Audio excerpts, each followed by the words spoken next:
Europe 1 Soir, 19h-21h, Pierre de Villeneuve. À 19h31 avec Alexandre Malafaille et Antonin André du Journal du Dimanche. Michel Barnier est donc à Annecy auprès des siens, les LR, avec des négociations. Au début, ils ne voulaient pas parce qu'ils n'avaient pas les garanties de Michel Barnier. Et puis finalement, ils veulent bien. C'est ce qu'on a entendu dans le sujet d'Alexandre Chauveau dans le journal de 19h, à certaines conditions bien sûr. Écoutez Michel Barnier qui promet un gouvernement équilibré. Et un gouvernement qui sera équilibré, représentatif, pluriel. Et naturellement, ma famille politique, j'en suis très très heureux. Je vais aller les retrouver à Annecy, sénateurs et députés, le président Larcher avec Laurent Wauquiez, avec Bruno Retailleau et pour les parlementaires qui vont être là. Donc il n'y a pas de problème, chacun aura sa place. Et puis après, il y aura du travail pour tout le monde. Beaucoup de travail, beaucoup de ténacité, beaucoup de courage. Michel Barnier qui rappelle qu'il travaillera avec toute personne de bonne volonté. J'ai dit que j'étais prêt à recevoir tout le monde et je travaillerai avec tout le monde. J'ai dit dès le premier mot sur le perron de Matignon que je veux travailler dans le respect du Parlement et de toutes les forces, je dis bien toutes les forces politiques. Je suis maintenant le Premier ministre de tous les Français, où qu'ils habitent, où qu'ils soient. Ces millions de personnes, qu'ils aient voté pour l'extrême gauche, le Front populaire ou le Front national, ou le Rassemblement national, ou qu'ils aient voté pour d'autres formations, comme la mienne ou la majorité sortante, sont des gens qui ont voulu dire quelque chose. Donc on va écouter tout le monde. Et puisqu'on a parlé d'économie avec Marc Toiti, il soutient la politique Michel Barnier de réarmement économique. Souvenez-vous, ce sont les mots du président de la République. C'était une visite symbolique pour la Savoie, mais aussi pour moi et pour ce signal que je veux donner de la production. Ce qui se passe ici est fondamental, vous l'avez compris. C'est la chaîne de l'innovation, de l'expertise, de l'intelligence, de la recherche qui est la clé pour la réindustrialisation de la France, le réarmement industriel. Je fais ces mots miens. Nous devons redevenir une terre de production industrielle avec des ouvriers, avec des ingénieurs, avec des chercheurs. Nous devons redevenir une terre de production agricole. La France doit être une terre de production. J'aime pas quand vous levez les yeux au ciel, Alexandre Malafaille. Qu'est-ce qui vous arrive ? Non, mais c'est bien, il met des mots. Après, c'est pas nouveau. Il est juste temps qu'il passe à l'acte maintenant. On a très envie de voir à quoi va ressembler son gouvernement. Tous, ça c'est indéniable. Alors qu'il prenne son temps, je peux comprendre. Cela dit, la tendance actuelle qu'on est en train d'observer, c'est de se dire que ça va être très à droite. Très bien, dont acte. Ça va peut-être convaincre le RN de ne pas appuyer sur le bouton tout de suite. J'attends de voir. Ce qu'on sait simplement, c'est qu'au niveau de la droite et des Républicains, ça se bouscule au portillon. Il n'y a pas de problème pour faire un gouvernement. Donc ça, c'est très intéressant à savoir. On pourrait imaginer que dans le contexte, tout le monde se dit « Oh là là, je veux pas y aller ». Non, c'est pas grave. Les postes sont toujours bons à prendre. Voilà, mais il ne faut pas convaincre le RN de ne pas appuyer sur le bouton. Il faut convaincre les Français que ça ressemble à quelque chose, que ça envoie un gage de politiquement stable et qu'on a entendu le message. Antonin André. Oui, l'attitude des Républicains est assez singulière quand même, vous noterez, parce que on a commencé l'été avec Laurent Wauquiez qui disait qu'il voulait pas monter dans le Titanic. Finalement, les parlementaires lui ont dit nos électeurs, ils ont quand même envie qu'on se On comporte. n'avait pas le nom de Michel Barnier. Non, mais il y avait quand même une partie des députés qui déjà disaient nos électeurs ont besoin qu'on montre qu'on assume les responsabilités et qu'on ne se dérobe pas. Et c'est vrai que la droite n'a pas été au pouvoir depuis 12 ans, donc c'était pour eux un bon moment sans doute pour réenclencher les responsabilités. Alors le problème, c'est qu'aujourd'hui, ça donne un peu le sentiment d'un gouvernement Sarkozy sans l'ouverture. C'est-à-dire que effectivement, on parle de Valérie Pécresse, on parle de Retailleau, on parle de Wauquiez, qui sont des gens. Laurent Wauquiez qui va peut-être y aller. Laurent Wauquiez, bien sûr. Laurent Wauquiez, il y va parce qu'il n'a pas envie qu'il y en ait un autre qui prenne plus de lumière que lui. Donc les motivations de ces gens-là ne sont pas toujours celles de l'intérêt général. Bon, néanmoins, ce sont des gens qui sont compétents, qui ont une bonne connaissance du pays.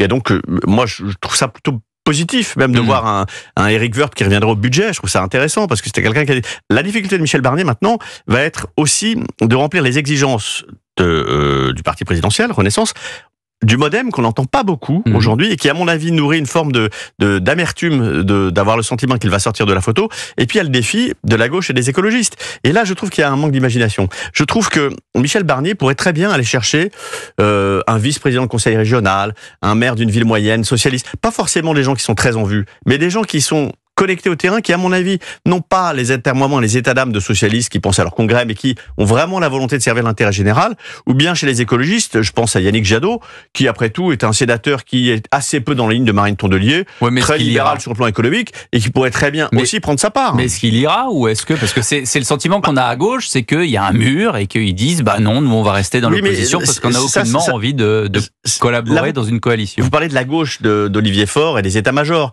Vous savez, quand on regarde les sondages sondages. Par exemple, on a publié une étude IFOP sur Michel Barnier dans le JDD. Et il y avait des items très intéressants. Parmi les électeurs écologistes, donc qui sont Marine Tondelier, il atteint des scores de popularité à hauteur de 70%, Michel Barnier. Et Marine Tondelier devrait prendre garde au fait qu'il y a une partie de l'électorat écologiste quand même, qui est de conviction et qui suit ces questions-là depuis très longtemps, qui voit d'un très bon œil la nomination de Michel Barnier. Et donc, décréter qu'il ne faut pas participer à son gouvernement, à mon avis, c'est une erreur qui peut aussi se payer cher par le dogmatisme de ces dirigeants de gauche. Vous avez raison, et c'est le problème de l'insincérité parfois de la démocratie représentative. C'est-à-dire qu'une fois qu'on est en train de représenter justement le socle, celui qui vous a élu, on s'affranchit un peu de son électorat. Mais ça, c'est de tout temps. Et je me souviens très bien sur CNews, dans l'émission de Jean-Marc Morandini, un député macroniste de LREM à l'époque, qui disait, enfin, vous voyez, quand vous élisez quelqu'un, c'est quand même quelqu'un qui sait mieux que vous. Bah non, pas forcément. Alexandre Malafaille. Moi, ce que je crois, c'est qu'en tout cas, Michel Barnier doit prendre son risque. C'est-à-dire qu'il est impératif que dans les jours qui viennent, au travers des nominations qu'il va faire, il montre que, ok, il a entendu le message des Français de droite et de gauche, il a entendu qu'il y a une menace très claire avec le RN qui peut à un moment donné appuyer sur le bouton, mais moi je suis persuadé que le RN n'appuiera pas sur le bouton, pas tout de suite. Il n'a pas intérêt à faire tomber le gouvernement, d'abord parce que, franchement, la recomposition qui peut suivre, elle tournera peut-être pas à l'avantage du RN. Aujourd'hui, c'est à l'avantage du RN, si je puis dire, parce qu'ils ont le moyen de mettre pression sur Michel Barnier et sur la composition du gouvernement, parce que globalement, la gauche dit, on votera la censure, donc on vous attend au coin du bois. Mais si demain, on fait un nouveau gouvernement, qui vous dit que finalement, le Parti socialiste ne sera pas tenté de se rallier à une nouvelle composition? Et auquel cas, si vous avez les députés socialistes avec vous, c'est terminé. Vous avez beau avoir le RN qui vote la censure et les Insoumis qui votent la censure, ça fait pas tomber le gouvernement. Donc, il est quand même en position de pouvoir envoyer des messages forts. Il a l'air de le sous-entendre. Donc, moi, j'espère qu'en effet, dans sa composition, il y aura des prises de guerre, si je puis dire, pour reprendre un terme classique, dans un électorat qui est plus à gauche et qui enverront un message ou avec des personnalités qui sont ou social-démocrates ou gaullistes sociaux pour que ça permette de montrer voilà qu'on veut faire. Parce que le sujet, c'est quoi? À la limite, le casting, c'est important, mais j'imagine que c'est aussi pour ça qu'ils prennent du temps. Qu'est-ce qu'on va faire concrètement? Avec quelle équation budgétaire? Enfin, on en a parlé avec M. Toiti tout à l'heure. Quelle marge de manœuvre aussi à l'Élysée? On sait que le président, jusqu'à présent, en tout cas pour les choix de gouvernement, était très très interventionniste. Est-ce que cette fois-ci, il se dit, bon, après tout, j'ai perdu les élections 3 fois, est-ce que ça n'est pas à Michel Barnier et à lui seul, et en tout cas à ses équipes, de composer son gouvernement sans que... on a du mal à savoir. Mais il aura forcément son mot à dire, parce que bon... On a du mal à se dire qu'Emmanuel Macron n'aura pas son mot à dire. Il aura forcément son mot à dire. Sur les nominations, après sur la gestion gouvernementale, probablement qu'il laissera les choses se faire, mais sur les nominations, il y aura forcément une intervention, notamment sur le choix, par exemple, ne serait-ce que des ministres de sa propre famille politique, où il va privilégier les uns ou les autres. Il avait invité à l'Élysée jeudi dernier, après la passation de pouvoir, le soir, il avait fait une petite réunion où il y avait l'ensemble du gouvernement. Il y avait Richard Ferrand, qui est un historique de la première heure. Julien de Normandie devait venir, finalement il a annulé, mais c'était vraiment le cercle serré. Et il y avait quatre députés. Il y avait Maud Bréjon, il y avait Ferracci, le député Ferracci, Marc Ferracci, qui était hier dans notre émission. Deux autres noms qui m'échappent, donc je voudrais pas faire d'erreur. Et ces 4 députés-là étaient là, notamment parce que le président considérait que pendant la période difficile, ils s'étaient quand même illustrés par leur solidité, par leur prise de position publique, leur fidélité. Donc, il va avoir forcément son mot à dire, au moins sur ces nominations-là, et puis sur le domaine régalien réservé, à cette nuance près que Michel Barnier a quand même envoyé des messages assez clairs à l'endroit notamment de Lecornu et de Darmanin, dont il voudrait bien se débarrasser.